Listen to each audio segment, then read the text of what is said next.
Peoples party अपने गैर जमहूरी, गैर अखलाकी सियासी किरदार की वजह से बेनकाब होती जा रही है।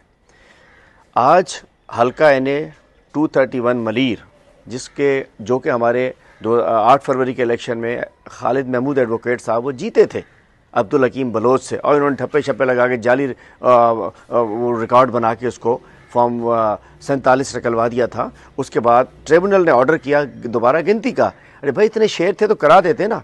आज वहाँ नकाब पहने हुए जियालों ने वहाँ सरपरस्ती में, हुकूमती सरपरस्ती के अंदर वहाँ हमला किया है, पूरा तशद्दुद किया है गिनती में, हमारे वकील साहब पे, खालिद महमूद साहब पे, उनके बेटे पे, सारा रिकॉर्ड बाहर से ला के जला दिया है, बैलेट बॉक्सेस उठा के ले गए। जंगल का कानून है, ये नहीं चलेगा। हाई कोर्ट के सामने मैं chief justice Sindh high Court से कहता हूं कि आपके ट्रिब्यूनल ने हुक्म दिया, ट्रिब्यूनल की सरपरस्ती में हाई कोर्ट के हुक्म पे गिनती हो रही थी और वो आपके मुंह पर मार के चले गए आपके अहकामात। इसको chief justice Sindh high court को एक्शन लेना चाहिए, और मैं समझ सकता हूं सिंध की आवाम को भी एक्शन लेना चाहिए।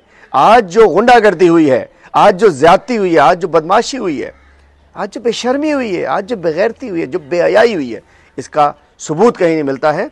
खालिद महमूद साहब के आज वो पहले भी MNA थे, इंशाल्लाह कल भी होंगे, लेकिन पीपल्स पार्टी बेनकाब हो गई है, सिंध हुकूमत बेनकाब हो गई है।